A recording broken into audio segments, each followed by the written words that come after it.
Flowers will never grow in the spring. Why is that? What does that even mean?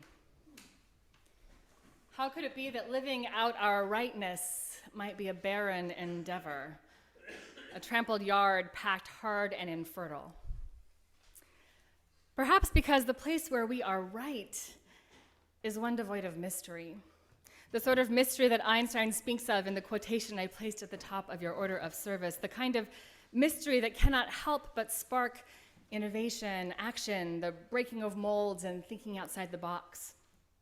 Mystery as an orientation that invites creativity and discovery and the imagining of new worlds and new ways of being.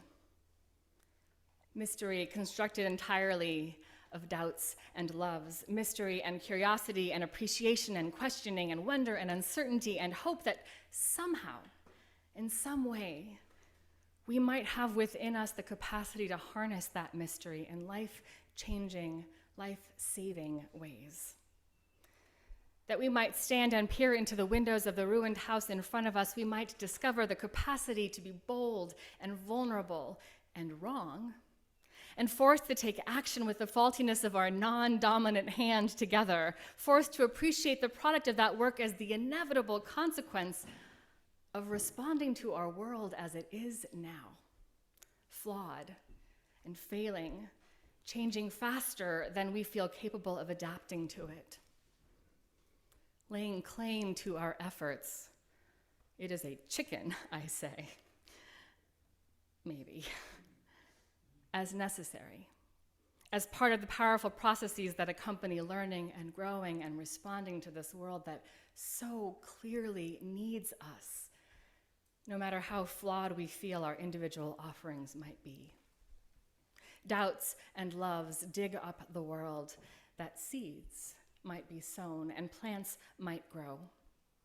Each a mystery in its own right, each a testament to human ingenuity and love.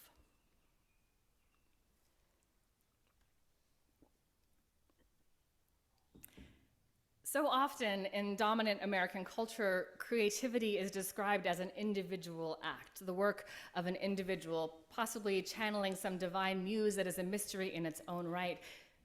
The notion of collective creativity is not as common a thread. But problems arise if we view the creative act as fundamentally geared toward or through an individual. First, it suggests that only some of us possess the skills or the power of creativity, that the creative arts are the domain of a talented few, and that those of us who don't appear to possess those talents ought not indulge in the act of creation. In addition, I believe the danger of the lone creative individual trope invites us into the false perception that creativity is an action rather than an orientation, that it produces a product rather than a process. Creativity at its most potent is not a work of art or a scientific discovery, but an openness to what may come and a desire to respond with that openness and flexibility to the challenges that we face. As human beings, we possess within us this extraordinary capacity to be moved by our world, by its beauty and its kindness and moral virtues and suffering, by expressions of intense humanity, and that capacity opens us up to a flowering of the incarnate impulses at work in all creation. We are living in a time that has been described as liquid or fluid culture, which when I Googled taught me a lot about mushrooms, which is interesting. Liquid culture is a common term used in how to cultivate mushrooms, which is appropriate, and we're not going to go into it now, could have, but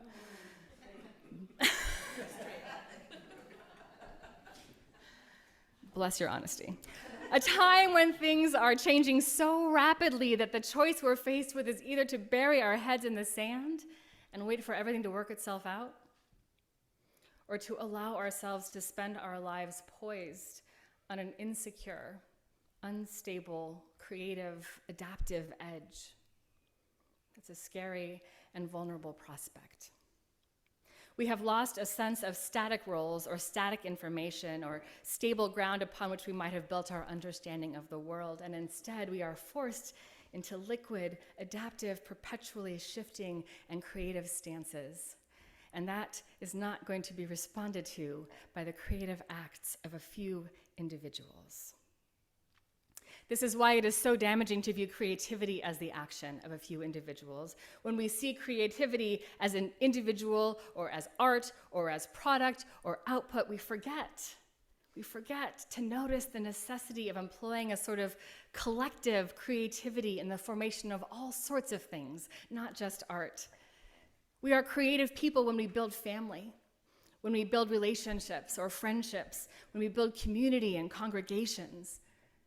To create loving, diverse, and empowering community requires immense outputs of collective creativity, from inception or divine spark through the inevitable friction of humans struggling to work together toward a common cause. And yet this kind of creation bears a resemblance to artistic work. It's messy. We're going to make mistakes. We're going to have to take risks in this creative project that is not, or that cannot be individual, but must be mutual, that must result in collective inspiration and flourishing. I want to end with a story. My colleague, the Reverend Joanna Fontaine Crawford, the one supporting yet another family moving out of her congregation, forced to migrate within the United States in search of safety, recently shared this story about what it means to enter a space of radical acceptance and love. What it means if we can orient ourselves collectively toward love and live our values publicly and push back against those who are threatened more by life-affirming creative expressions of what it means to be human than any of the actual threats that I mentioned earlier. This is an example of collective congregational creativity at its best. And on this Mother's Day, it's about a bunch of fathers, men. There was a single mother in our congregation who had 2 young children, a daughter and a son. And seeing the painted fingernails of his mom and sister, the little boy wanted to join in on the fun. Oh, he loved having painted fingernails. He waved his hands around, giggling with happiness, and he loved experimenting with different colors.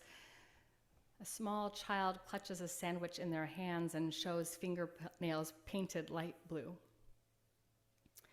His delight was cut short when he began being bullied at school. His mother shared what was happening with friends at the church. And somehow the word got out to the men in the church. And the following Sunday, men of all ages showed up at church with painted fingernails. Teenagers, business types, old men. Some even brought bottles of polish so that the men who hadn't heard the news could paint their fingernails too. The little boy's face when he saw that, his mouth was of wonder. His eyes were lit up with joy. Joanna says, mine were too.